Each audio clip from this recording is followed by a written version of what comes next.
How is everybody doing? And welcome back for another Strength Chat episode. Today, I have got a very special guest for you all. Today, I'm joined by a coach with over 11 years of experience of coaching. He's a pre-script educator and also a fitness writer. Today, I am joined by the one and only Eric Bugera. How are you doing? Good, man. Another day of chaos in my side of the world.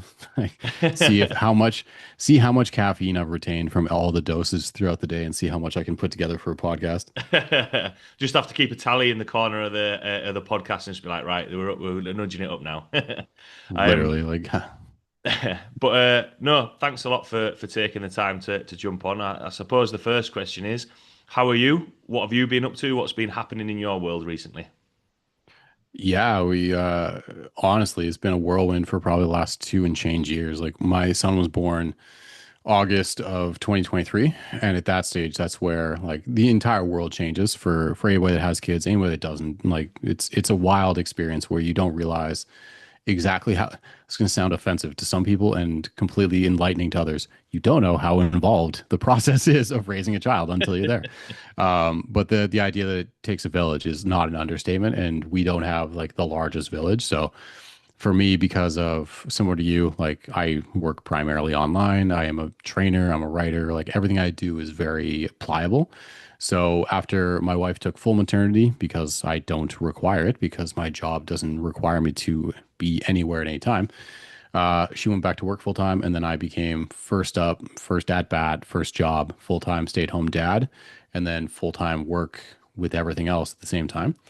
And it was, if I thought I had ever burnt it at both ends before, I had not up until this moment in my life. And then for the last, like probably close to 18 months or so, is just a slow realization of like, even someone like me that is used to self abuse with caffeine, where are the boundaries of, and it wasn't even necessarily a boundary of missing deadlines or anything like that, but internally I could feel the quality start to slip and I couldn't have it.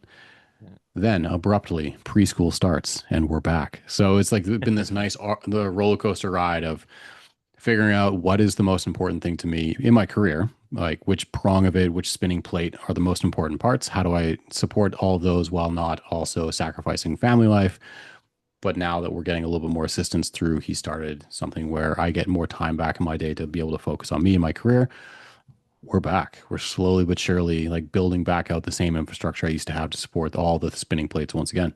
Yeah. Ah, nice. And how obviously, you've said there kind of like riding the curve to get back to some form of routine. How was it balancing? Because I know from I don't have kids myself, probably something in the future, but I've got friends who are coaches who have had kids or, there's events coming up. How did you kind of find balance in that? I know you said quality have come down because sometimes I think there's that thing of, yeah, it's fine. You can, if you work online or if you work from home, you can do this, this, and this. But there's a little person there that needs attention. How did you kind of find balance in that, or did your workload change, or just? I know this is a little bit of a tangent, but I think yeah, for some coaches who are in that kind of time frame of their career or life. I think it's interesting to see how other people balance that.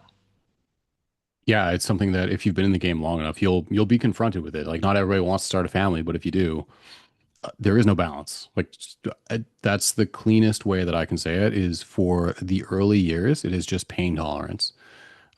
Because the child, your son, your daughter, whomever, like they're gonna need what they're gonna need, and it's an unspoken thing. Like the buck stops at the parents. You can't just be like, "Well, I'm tired, I can't do it," right?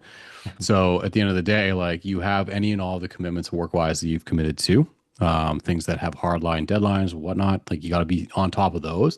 But if anything's going to suffer, at least in my mentality, like the work's going to suffer, and I'll take that on the chin. I'll make it up to people, or I'll have to pull back. And thankfully for me, the self abuse of caffeine tolerance and lack of sleep, I was able to ride it long enough to figure out like how to offload some things and like catch myself. But early years, honestly, like from my experience at least, there is no balance because there's a mouth to feed, there's a child to sustain. And then as you go further and further, like it really comes down to what is your support system and how much are you able to model the correct behaviors, or how much do your work habits model the incorrect behaviors? It actually does spotlight you quite significantly when you have someone that you know is a sponge for all of your bad habits. Yeah. So being on my, like, again, to bring it back to like what our industry is, right? Being on my phone, even if it's not, I'm not doom scrolling in front of them, I'm not doing some brain rot. I'm working. Don't do that. Don't ignore the child to even work. Don't like expose them to media that early, and like the addicting nature of a phone or a device or TV. So it's a lot of stuff. And so then you just start having to bookend your entire career in this small amount of time that you can possibly be awake before everybody else. And then similar to this podcast, like I'm doing it after he's gone to bed, right? Yeah. Pocket your life in those little areas and hope for the best. But after the first, like he's two, he's like two and a quarter now. He's in preschool. We're contemplating going full days instead of half days. Like you claw back that time for yourself a little bit, slowly but surely, at the sacrifice of, oh, abruptly he is now entered. When people say things go fast, it's like an arduous slog, and then one day, oh, everything's over, everything's changed. It's a wild experience. Each age bracket will have its challenges, its benefits, like the autonomy they develop, but you still want to be involved. So it's once you've done that, it's an 18 through 25 to 50-year commitment of I can't die, and at all times I have to make sure I have. Actually, this is an excellent final point to make on it. In unpacking that, I can now build back up some of my workload. My wife specifically said, "Whatever you do, your business is your business. I trust you. You will operate at 80% capacity because you don't know when you'll need to pull back in case of like if kiddo gets sick, or if you need something, or if you burn out, or if you get say like you're operating, you're not going full clip anymore. You're operating at 80%." And I'm like, I respect that. That's forethought. Yeah, absolutely. Because as well, at least then, there's a how it kind of rings in my head is that like there's a baseline of what you're operating at, and then you can push a little bit if you need to, and drop back a little bit to you. So I know that was a little bit of a tangent, but yeah, an interesting point for other coaches in a similar situation. But I know I did quite a brief introduction at the start, but for everyone listening who might not know your background in coaching, how you got to the point where you're at now, just want to give a little bit of a background to yourself? Of course. So I originally went to school for a kinesiology degree back in 2007 to 2011, like an undergraduate degree. Not really knowing what I wanted in life because like we went through high school, they give you the sort of end of your high school. Here's your guidance counselor. Like university exists, guys. Have you considered it? Here's a book full of degrees that you can choose. And I was like, I don't have any appeal to any of these things, but I do. I've started working out pretty seriously for my own like body image. Let's do that. And then I came out the other side. Towards the tail end, they start to present you with, or not, I guess towards the tail end, but you're presented with, you can do physical therapy stream, athletic therapy, kind of similar but different in terms of like end career stuff, obviously. Or you can go into physical education or just kinesiology. And it's the most ambiguous, doesn't have a defining career path after the fact. Because like physical therapist, athletic therapist makes sense. Physical education teacher, got it. Kinesiology. And I'm like, well, I'm going to be a personal trainer. Okay. That's the only thing that makes sense.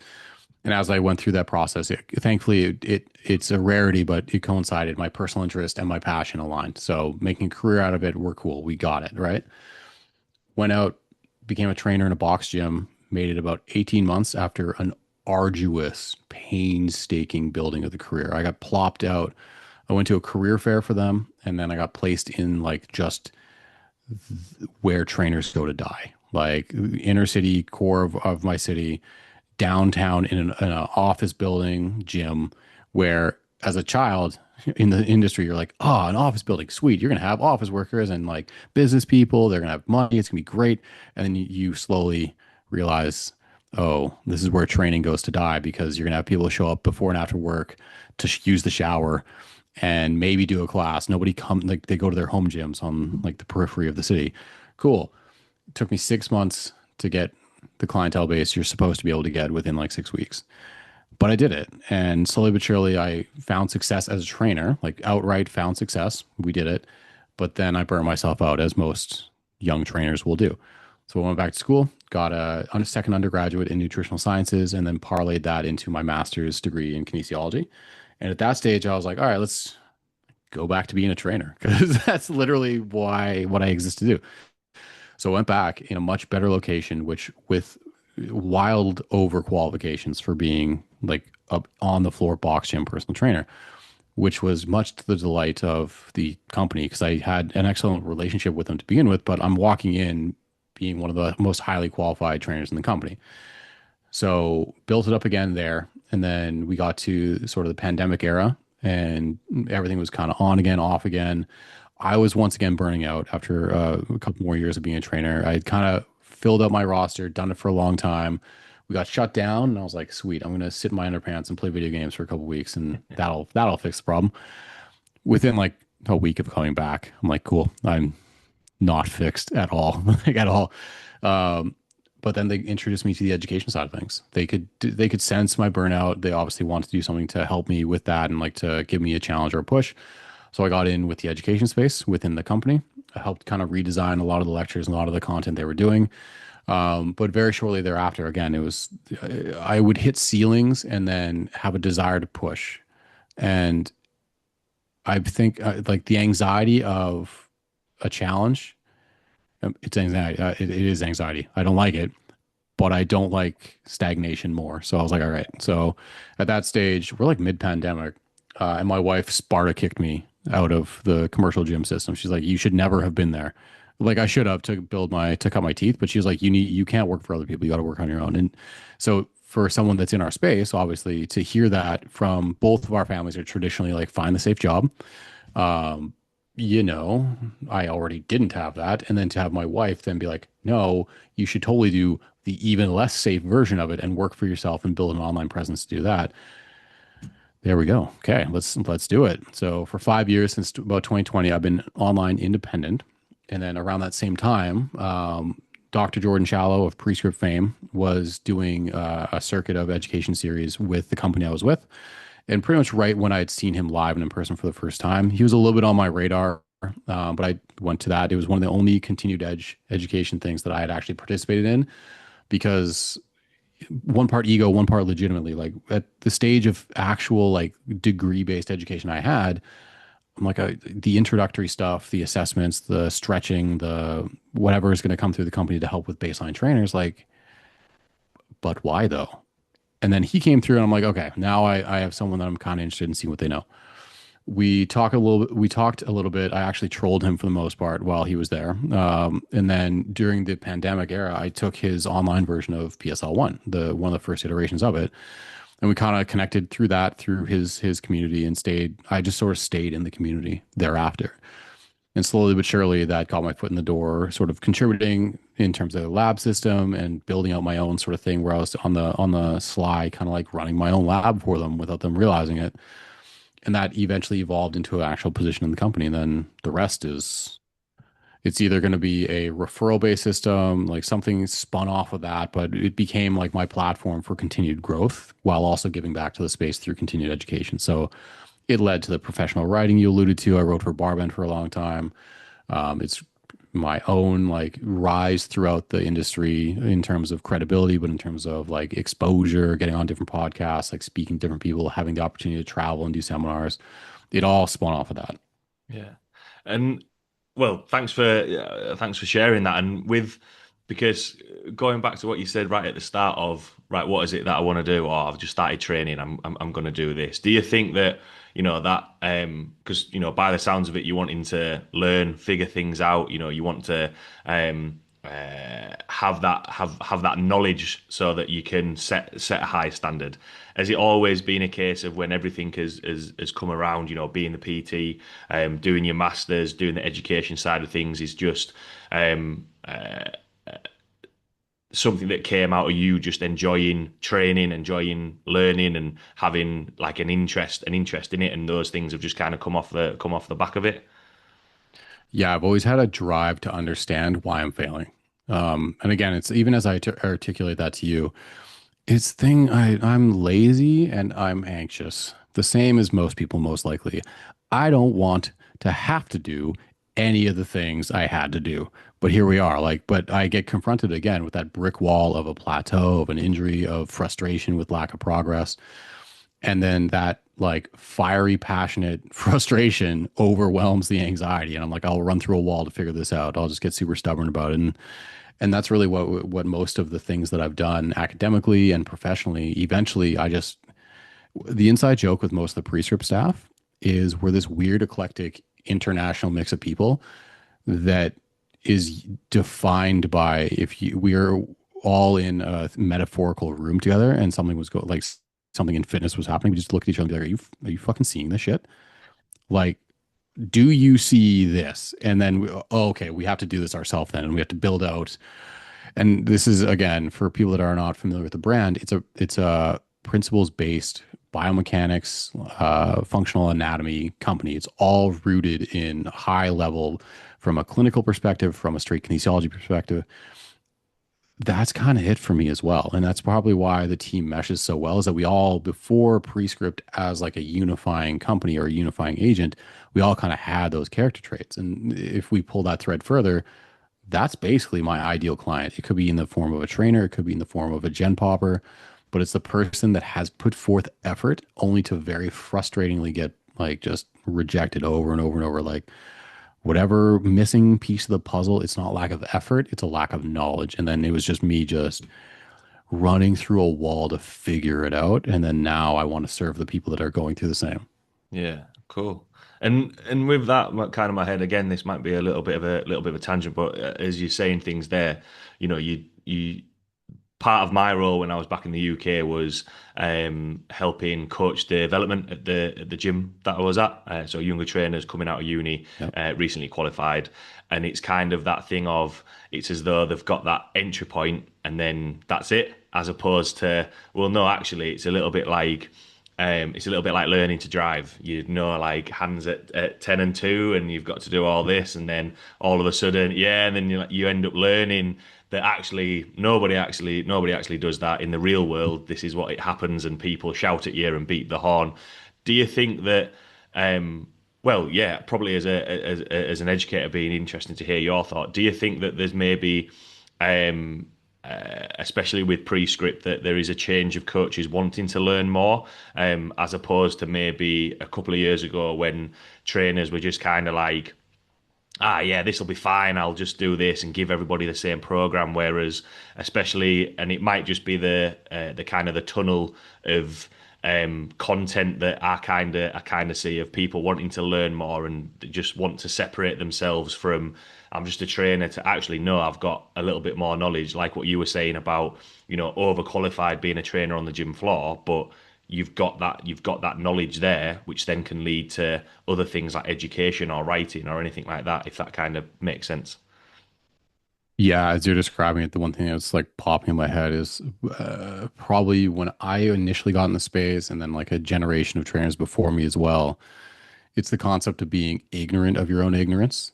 And then the next generation now is aware of their own ignorance. Like they get into the space, and it's one thing to just have your entry level certification, be cutting your teeth. But like I was like halfway there. It's like, oh God, I have a degree, I have a kin degree, I have a 4 year undergraduate. I am king shit. And then the second I start, I'm like, oh God, there's a real human. I don't know what I'm doing. You just freeze. And like, all right, I'm going to use all of my workouts on Debbie, who is 65 and has shoulder impingement or something. Like, that's definitely not going to work. I just have to stay ahead of them, though. I just have to stay ahead of my 65-year-old retiree with a shoulder issue. I have to stay ahead of them knowledge wise or at least confidence wise. But now, like, so there's ignorance of your own ignorance before me. There's somewhat of a self awareness, and like I got to sprint to keep ahead of these people. And now it's just people walking into the space, and there's a presumption that now that I'm here, either they have, like in my case, I came in with a degree. When I met Shallow and went through his framing of the exact same content I had seen before in school in a practically applicable way, like how to actually make it make sense when you're training a human, I was like, oh, I know these words. Now they make sense. And from the education standpoint, now there's a wave, especially since the advent or the surge of online, where people know like they can get their foot in the door in the space real easy. Like online, there is no barrier to entry. In person, it's do you have first aid? That's basically the barrier to entry. Like in the UK, Australia, a couple other places, they actually they try to regulate a little bit more, but for the most part, even through those, you get your foot in the door and it's don't take the foot off the gas. It's I have to learn more and more and more. Here's all these either free resources or here's some courses I can seek out on my own. But they're aware of their own ignorance and they're immediately taking action against it. Yeah. And one thing you said there about, what you've learned, applying that to the person, and this kind of works quite well in terms of the first topic that we wanted to talk about. And this is something that you said a little bit earlier about, you want to find that problem, like you'll have that passion and just run with it and try and find a solution. And tying it into the education side of things of these are the words that you learn. All right, cool, how do I apply that to the person? And then something, and this is actually a conversation that I remember having with a trainer who the gym that I was working at, it was his first job there. So he had a degree in strength and conditioning, loads of knowledge, trains himself, was awesome. He could find a solution of like, okay, so this is what they want to do, this and that. But then, and this is, I think you actually shared this not so long ago about what happens if that solution doesn't work or fit with that person. And I think that's where I know I've been through it. I'm sure you might have experienced it as well. It's where like, well, hang on a minute. I've found all the pieces. I've put this all together. I've created you the perfect thing that's going to get you to where you want to be. But either it doesn't fit within their life, their schedule, they don't enjoy it or anything like that. What's kind of your process to deal with that, or have you experienced that? If that makes sense. Just pretty much every client in the history of my career. And that just top to bottom, it's from like entry level gen popper all the way through to even trainers. Because the fun part about the internet is that people can shield themselves in terms of like exposing like you're just a normal, you and I are normal people on the gym floor too. We have experience, we have like credentials, we have whatever. I've been posting my stories finally again lately. My training is back up and online for the first time in like 5 years because I'm like, fine, I'll set up my stupid phone, whatever. But people are seeing like the intro we talked about, like dad life and being perma exhausted, and like my nervous system isn't there, and like I whatever piss and vinegar I want to throw at the session, like I'm not gonna pull what's not there. I'm not gonna be able to do what's not there. And so that's the same with programming. That's the same with exercise selection. That's the same with like the smartest, most degree certified. I know the solution to this problem sort of framework.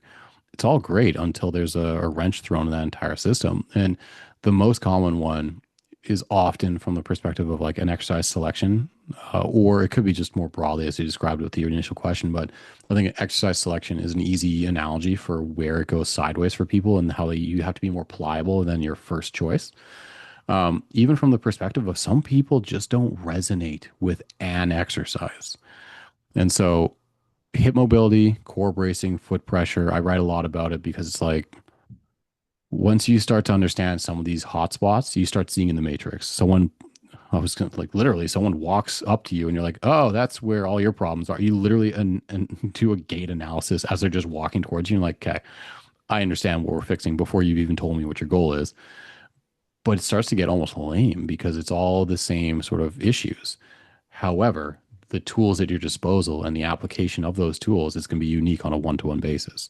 So if you have an issue with hip flexion extension, like getting into your hips, hip internal rotation, whatever it might be, kind of laid the framework already. I need to make sure your brace is proper and positioning is proper. I need to make sure your foot pressure is proper, and then teach you how to move your hips independent of the rest of your body moving backwards.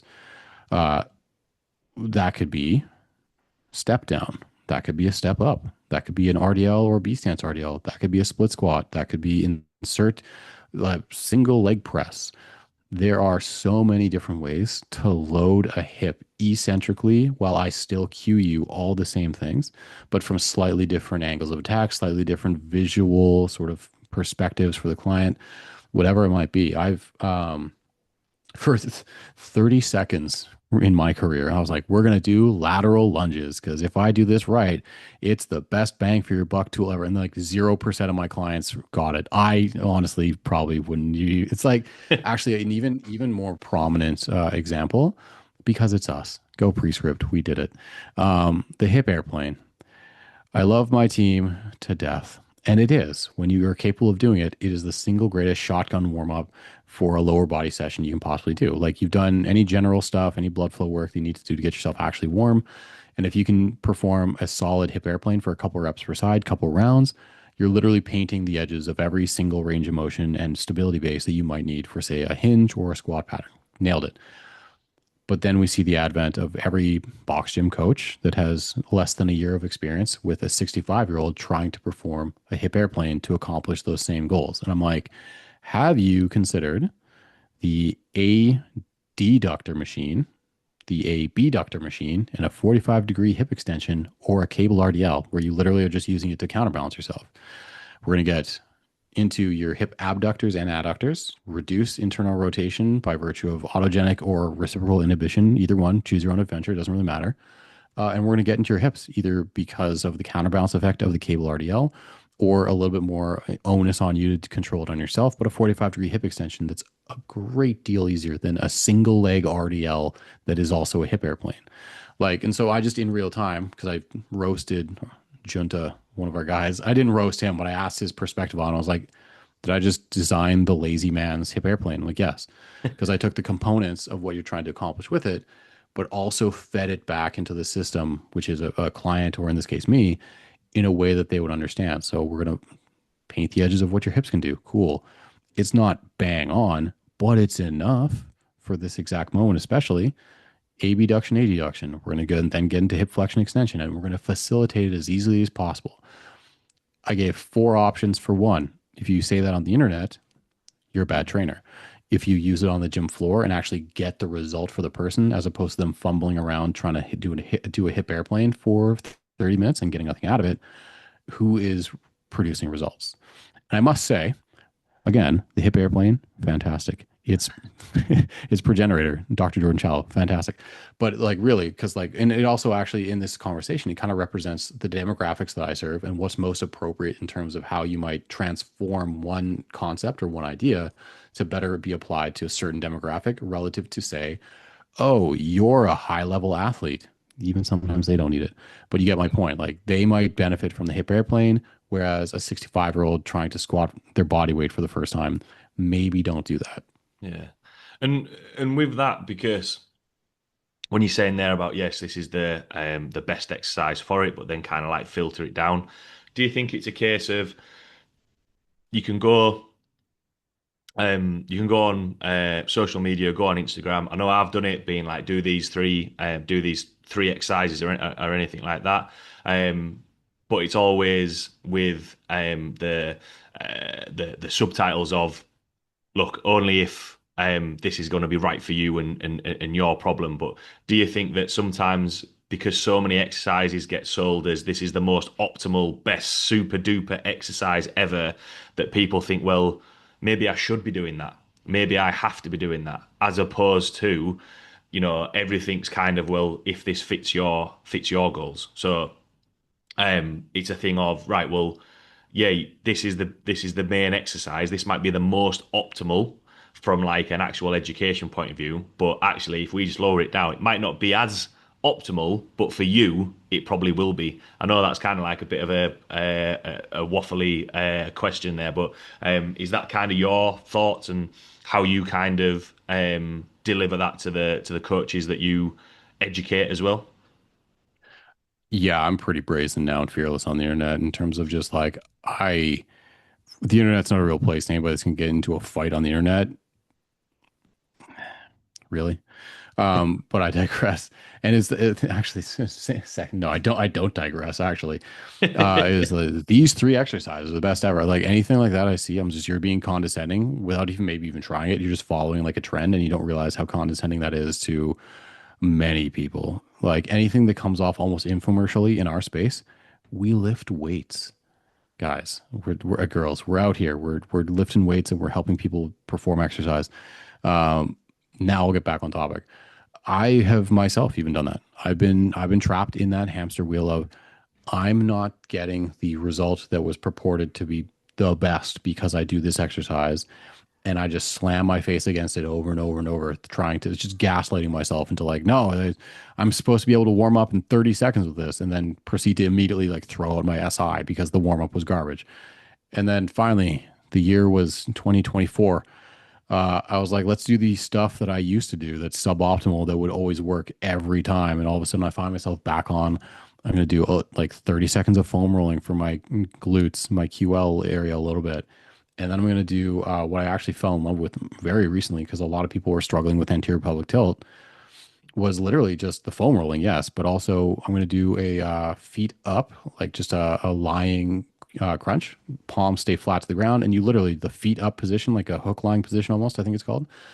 It literally pre-shortens the abs, like basically trying to get the small of your back flat against the ground, and it gives the person a much easier time to proprioceptively get into like their rectus abdominis, like to actually get it. And now the target is like it's trying to eliminate them moving from just purely hip flexion to like move in that respect. It's trying to get them to understand what it feels like to have their abs on. And that is cardinal sin number one. Like you're not supposed to feel anything. And you're also not supposed to use like such a remedial based exercise like that. You got to be smarter than that. I'm like, well, I mean, I found my abs and all of a sudden I could brace again and life was amazing. And a bunch of my clients had the same success because I could pull on that experience and guide them with my own, but then you progress it and it doesn't have to live there. And I think that's the thing on the internet is it's always got to be a zero sum game because of the advertising aspect of it and like emotional responses, triggering things, catch the algorithm and get you more popular, more whatever. But it's not, it's the same. There's a double edged sort of message here or two-sided message here. Out of one side, is your metrics through the social media post using these tactics? Is there a KPI? Is there a return on investment for your actual business? If yes, proceed. If no, it's probably no. You're just getting a dopamine hit for no real reward. And then the same for exercise. Like if I am trying to do the super smart thing, but I myself am too incompetent to perform it properly, literally speaking of myself, and then I scroll back and just do the thing I did when I was like 20 and didn't know anything, but it worked. I'm smart enough now in my career to be able to unpack why it's working, even from the perspective of I want to do it rather than doing the other thing. Heaven forbid a physical therapist or someone in the space prescribes me, not that I go to anybody because I'm that trainer that's too stubborn to use a coach at this stage, but heaven forbid they prescribe me like an armbar exercise or something. I've made in our community such a like almost life mission to roast that movement that I can never use it in my entire life ever again, despite the fact that it's mostly just trolling. Like I just can't, right? So like your personal preferences and how well you execute something dictate a lot of the results and a lot of the path forward. Yeah, yeah. I think with that sometimes it goes back to the education side of things and being like, oh well, I've learned about this, I've learned about that, but sometimes if it doesn't work in your own training, because like I've tried out a couple of things and been like, yeah, no, I can't even do it I can't even do it myself. So I've always been of the mind of then if you can't give that to a client then it's that awkward situation of you're kind of like fumble your way through an exercise and be like, no, no, no, this is actually the most optimal exercise you can do, and it's like, well, actually, you can just break that down from there, and in terms of because as well, I think you touched on it a little bit earlier of like clients coming in, having, I think they have more knowledge because there's more content out there or more ideas on things. And in the past, it might have been a case of the trainer just being like, right, we're doing this today, and there's automatically a buy-in because you've got that knowledge there. How do you how do you kind of tackle those conversations because I've had clients come in and be like, "Oh, I've seen this. I think this would be pretty good." And it's kind of that thing of, well, I always say if you read anything or anything like that, I've probably either seen it, read it, and yeah, happy to chat about it. But then it's a case of, sometimes or rarely it might be fit their program and be like, yeah, cool, we'll just throw this in here if you really, really want to do it. But other times it's a case of, do you really? This isn't really needed. What's kind of your thoughts on that or experience on that? I need you to remember this for me because my dad dementia will eventually make me forget about certain things I want to speak on because this is a fun topic that I have a fiery passion about too. Put a pin in when hold on, there's two prongs of this. What was the first one? the basically the client comes to you, but then sorry, a another influencer, another trainer, whatever, they do like the I'm gonna shit all over as my content is gonna just shit all over some other concept or something. Isn't it annoying when clients say this? We're gonna put a pin in that one, all right? I need you to remember that for me because I'm gonna forget out clearly. But okay, so a client comes to me and they're like, "Hey, man, I don't understand why this is here." I'm like, "Okay, I'm gonna make you understand." Because like from a coaching perspective, like generally, I think we've all evolved that it's not a random allocation of exercise. There's a reason for it, but the depth of reasoning improves over time with your experience and your education. So scroll all the way back to the intro where I was like pre-scripted self, and then all of our teammates as well are very principle based. We're very functional anatomy, applied biomechanics as like the root of what we do. Throw in like exercise physiology for me because that's where I studied and I have a strong grasp on things like that. I take my decision making, and usually there's layers to why it's going to be the best choice. There's the overt thing. It could be like a hypertrophy goal. Okay, well, if you want bigger legs, we're going to train your legs. But the express exercise set and rep schemes, there's going to be layers to what I chose and why. Heaven forbid a client wants to know, yo, like I'm in, let's go, let's have this conversation. Like during your rest periods, like you're going to do the set. And like we're not going to just stop. You're going to do the set first. And then I will drop a degree on your head. Like I will go so far and so nauseatingly deep on why I'm right and why this is the best possible option. And then you can just say, I don't like it. And they know that. And I'll be like, okay, pivot, cool, I don't care. But like if they ever have a question about something, oh, I have like 15 minutes on this topic if you like. Like I'll go in on it. It's fine. It'll be fun. It'll fill some air. But for the most part, you have your clients will do that once or twice. And it speaks to your command over your programming, your decision making, maybe your methodology. You just do it once and then no one asks questions ever again. Or they get a lot of results and they never ask questions ever again. And that's not me encouraging them not to. But at this stage of my career, I'm like, does anyone want to know why? Or are you just handing me the keys and then we're never going to speak again? Because I mean, both of those are fine. But again, you do it well enough once and they're like, please never talk to me again. Just don't. Like, I trust you. Just shut your mouth. Now, I remembered it when another coach decides to ruin an exercise for a gen popper, which is one of my biggest pet peeves. Coaches should not take things away. They should make a better choice or make a suggestion or something like that. They shouldn't outright delete something from the lexicon, like all the way down to I've defended booty bands in every application, all of them. Like, because I hate when people just are like, hey, random person on the internet that is happy about just getting fit and healthy and enjoying the process. What you're doing is wrong and you're stupid because you did it. That doesn't serve anybody. So when someone makes a point, especially when it comes down to like client terminology, toning, like insert any of your favorite other ones. One of the most recent ones that just it keeps flickering in and out of my algorithm, in and out of my feed. You can't breathe into your stomach because your stomach doesn't have lungs. It's an intra-abdominal fluid ball that literally will redirect the fluid pressure to that region. Do I need to go further in the anatomical reference point that is your thorax, or can I just allow the person that's a civilian in our space to say, hey, I need you to breathe into your stomach and not breathe into your chest? Can you do that? Or do I have to write a dissertation to some online coach as to why the client saying, oh, I start to breathe into my belly is still right? There, and that's kind of the perspective I take is like, I will gladly educate a client. Literally, it's the most fun thing in the world. And then they tell me to never do that again. I'm like, okay, fine. Coaches, they want to go deeper more and more. Those are a fun clientele sect as well because like we'll go levels. We'll like, okay, this is how it applies to you. Here's how you might unpack this and use it as a tool for clients in certain cases. Or hey, what's your case study? Here's how it applies. And then the final prong on that is like being able to take a concept and then completely pull it apart in front of another person and be like, this is why they're still right. Like being able to go through the layers of like a client's rationale. They don't know the under workings, they don't know the mechanism, they don't know all the anatomy and physiology, but they do know how it makes them feel and if it works.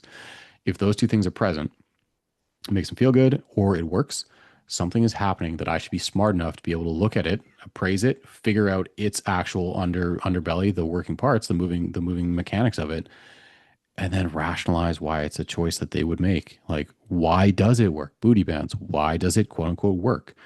Even if it's something that makes the next thing in the workout more effective than it would have been, that's a valid use case. They think the bands might be producing the benefits that maybe their improved hinge or squat is after the fact because of an improved proprioception to the glutes and better positioning, but they don't have to say it like that. It's fine. Like everybody, it's fine. Like be smart enough to unpack what the client is thinking and saying, and then be also in tune enough to shut your mouth about it. Because like ruining someone's concept and their sense of self over something so trivial is a fast track to losing a client, but also just it brings the space down. Yeah. So if you're gonna be super smart, and instead of invalidating something, figure out why it actually is working to whatever extent it is, and then empower it like that. Yeah, I thought there was some really good points in there, and I suppose as you were speaking there, it's kind of like layers because I'm kind of the same mindset. When people ask questions or ask me why, I want to like go down that rabbit hole and be like, look, this is my thought process, and it's kind of yeah, it made me smile and laugh when yeah people then don't usually ask again, but going into kind of like my coach development hat is that for other coaches listening that the reason why you would do that is because you've got confidence in your own knowledge and decision making like there's a purpose to it.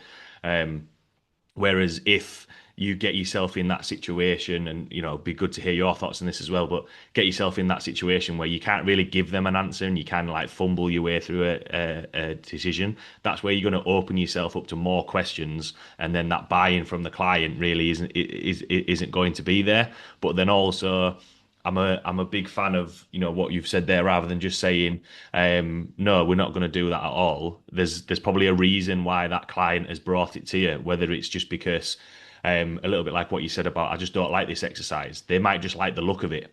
They might just be like, well, this seems fun because especially when you're talking about general population clients, they're not professionals. I think something that you said earlier. We just lift weights. That's what that's what they're coming in. That's what they're coming in to do. So sometimes getting off that thing of being the most optimal and thinking, actually, well, yeah, we can add this in. I think I've used this example before, but I trained a guy back in the UK who would do this like random stretch on a Swiss ball, and it was kind of like yeah, it just looked like he'd collapsed on the ball. It didn't look as though he was doing anything, but in his mind, um, he felt great afterwards. So I just made time within that session within the program. Do your Swiss ball thing, um, if it makes you feel good, but we're still going to do all this other stuff.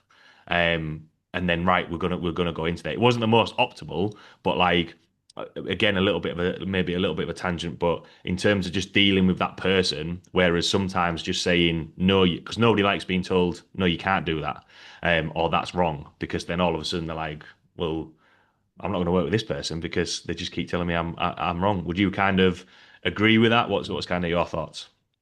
That's exactly the route I would take. It's there's a difference between completely enabling someone in a way that's going to have a detrimental effect and just allowing something that's completely benign to work its placebo magic. I've had a ton of people that have that, and sometimes I'm like, hey, as you were referring to, like the video ball kind of stretch for the deal. It's like, hey, you want to weave that in, get here like 2 minutes early, and weave that in just because I don't want to be standing around you while you're just stretching. Right, I can leverage my time better, and like whatever framing that you need.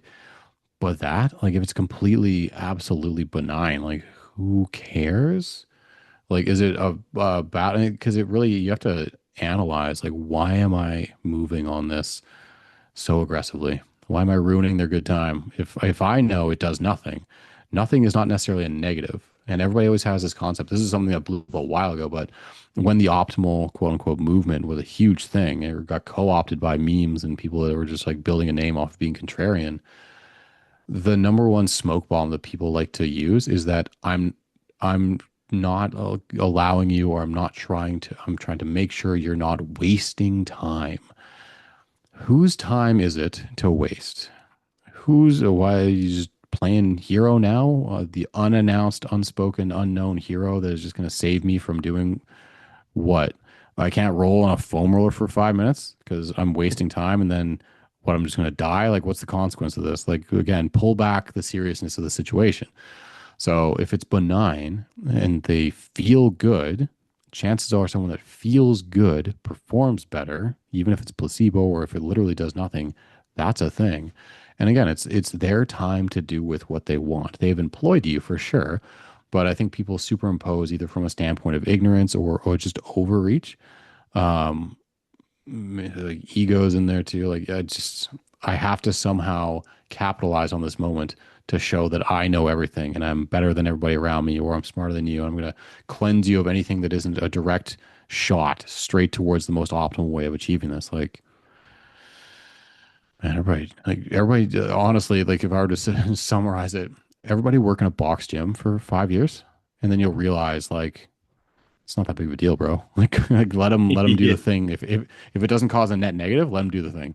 Yeah, absolutely. And again, that phrase that you said there, we're just lifting weights, and as well, I always think it's a little bit similar to I liken it to before. So I compete in powerlifting. Before that, I played rugby, and I always remember it got to a certain point, and people were like taking it really, really seriously. Looking at academies and scholarships and all these sorts of things, and I think people forget that actually you get involved doing anything because you enjoy it, and it might not be the most optimal things that you're doing, but you want to give it a go, give it a try. Obviously, when you've got goals in there that you want to achieve, or anything like that, yes, there's certain structures or systems that you need in place, but yeah, a sprinkling of just like, yeah, we can still do that, but we're still going to do this stuff over here. And I think that's the balance that I think sometimes people forget. Going back to the education side of things, education is awesome, is really, really good. That's where you can give those answers when clients ask things, but also you've got to be willing to be like put that education aside and be like, is it really worth it? Like what you said from there. The other thing, because I know we've spoken a lot about um, uh, basically the exercises and working with clients, and that's always with, or a lot of gets spoken about getting from that client who comes in for their first session or assessment, working towards their goals. And yes, oh yeah, we can keep this in, but we're going to do this, like what we've touched on.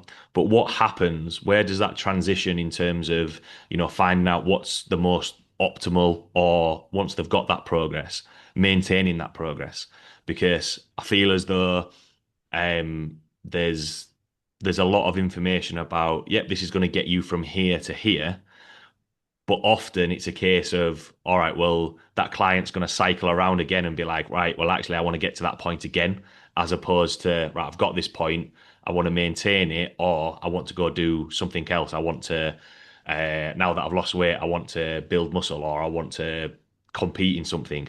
What's the point where either your mindset changes as a coach, or the programming changes, or whatever it may be, to get people to actually maintain what they've achieved? Yeah, it's like from the start, and it really doesn't matter the goal really. But I apply kind of like a funneling system.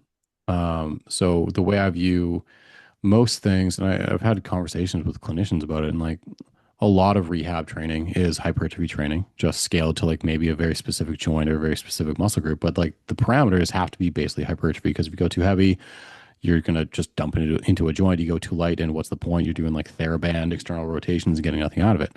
So most of it lies in hypertrophy. So I kind of took that, and the concept of training implements and movement patterns, planes of motion, like all the major things that if you're going to do an assessment, you're seeing, can someone flex and extend? Can they rotate? Can they? But it's like applied to all the different joints, shoulder, hip, and spine, the whole thing. And so I'm like, all right, cool. Why don't I just overhaul everybody from the ground up just because I don't trust anybody or their previous training? Because truly, it's like you can do the super smart thing. Be like, all right, Steven, you and me, we're going to take a session or two. We're going to assess you top to bottom. And then I will plop you into a program based upon that. Or I can take those same couple sessions, like maybe a week, maybe 2 weeks, and we'll just do workouts that are specifically designed to put you in safe iterations of all of those things.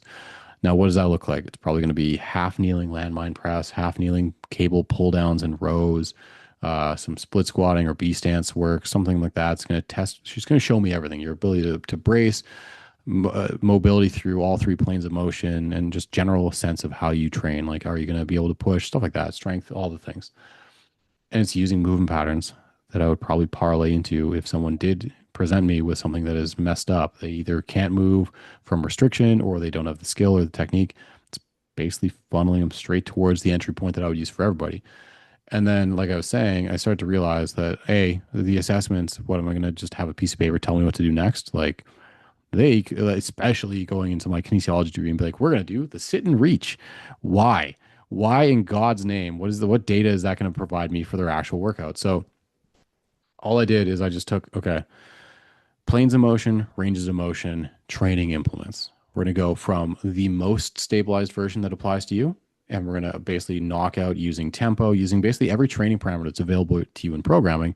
We're going to funnel you, catch this one, from the least optimal to the most optimal over, 6 to 12 to 24 weeks, depending on where your insertion point happens to be. Like, so if you're a completely novel client, I could take the longest road possible and be like, we're going to start you on, if we present the idea of different training implements, machines, probably go cables, probably go dumbbells or like kettlebells, like that kind of thing, barbells, and mix in obviously unilateral variations too. And then maybe sometimes back to machines because that might be the most optimal version of whatever pattern you're doing for your goal. But basically, a program could be like, all right, we're going to take you a very machine based workout, leg press, maybe something like a single leg press for the unilateral variation as well, quad extensions, hamstring curls. And we're going to do sets and reps of like two, and then we'll slowly build it to maybe three to introduce more volume and develop a base. Not that volume is the major driver all the time, but develop a base. We're going to do sets at 12 to 15. We're going to do a tempo of like 2 to 3 second eccentric, a pause, and then the whole thing. We're going to do standard issue RPE system of 8. And then from there, just keep going on, right? But all those moving parts, the training implement choice, that's one variable that you can change in 4 to 6 weeks. Just literally overhaul it. And now we're doing a cable based or whatever the next transition might be. Your tempo, week over week, 3 second eccentric becomes 2, becomes not a tempo at all and just the pause. And then you cleave off the pause. And that's like 4 more weeks of just slowly doing the same exercise with a different challenge. Repetition scheme, reps come down, load goes up by virtue of RPE staying exactly the same. But then you can also increase the RPE for another couple of weeks. Like, it gives you so many avenues. Here's the same exercise, leg press. That was what I just described, like 12 weeks easy, right? And so in that short period of time, like 12 weeks of the same exercise, development of mastery, development of baseline strength, hypertrophy, and then we can transition that to a goblet squat. Not the same thing for output, but then we can just pocket the leg press. Here's some skill-based work here. Here's the leg press at the end, eliminate some of the other machines and just repeat the process.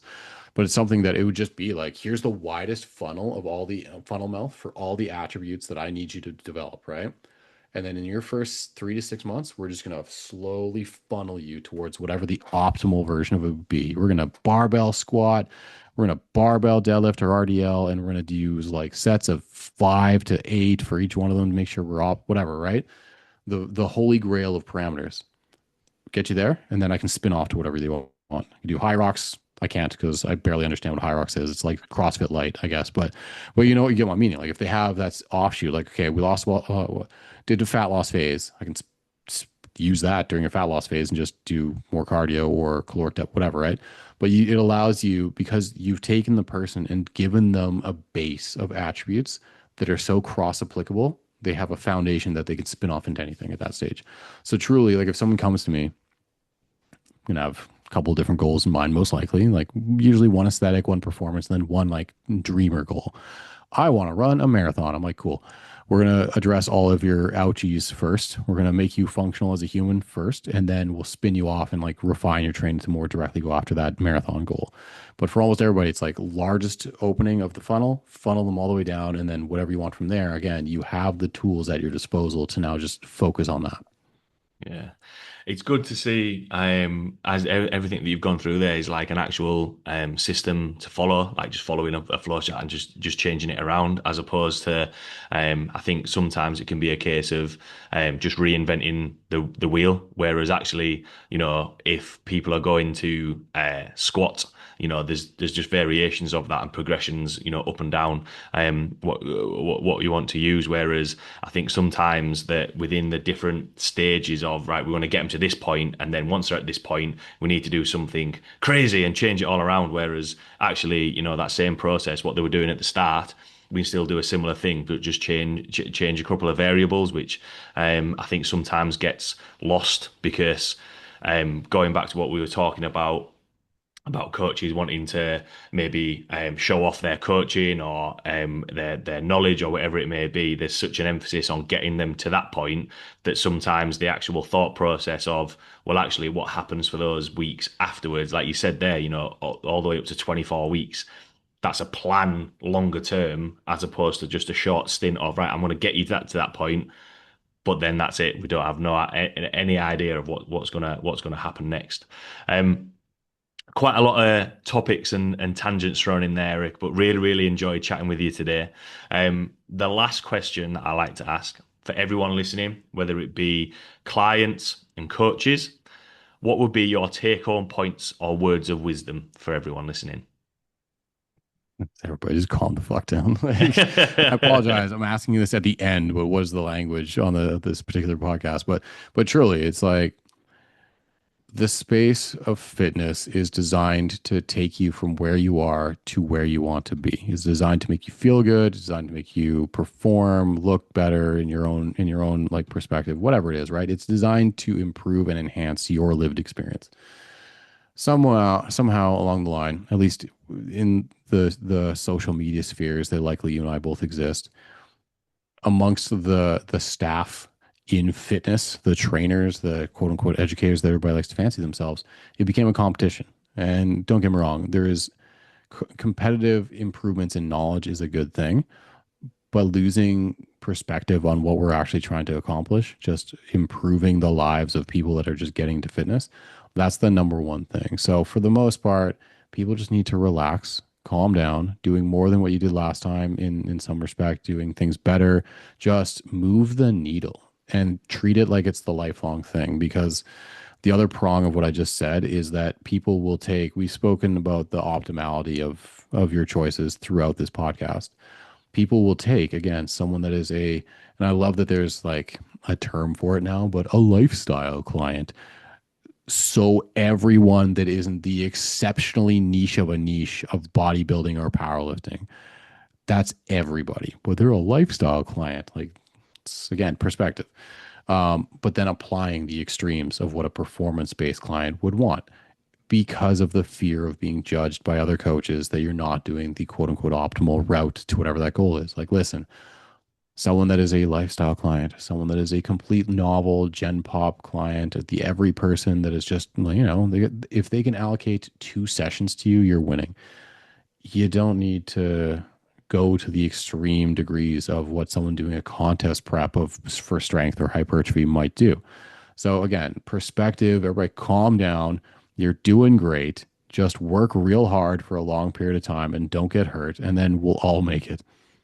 A good take home point there. Yeah, some really really good content in there, and I think some information that coaches and clients can take away. So yeah, appreciate you taking the time to jump on, Eric. If anyone has any questions about what we've chatted about today, want to reach out to you or see the content that you put out there, where could people find you or reach out to you? Yeah, the central hub for everything. I still am basically a small enough platform that I can answer everybody at all times. Just the social media on Instagram is just my name at Eric Bugera. That's the primary one. I have a website sort of that is basically just the vehicle for people to pay for my services. But primarily it's going to be through Instagram. Awesome. Well, thanks again, Eric, for taking the time to jump on.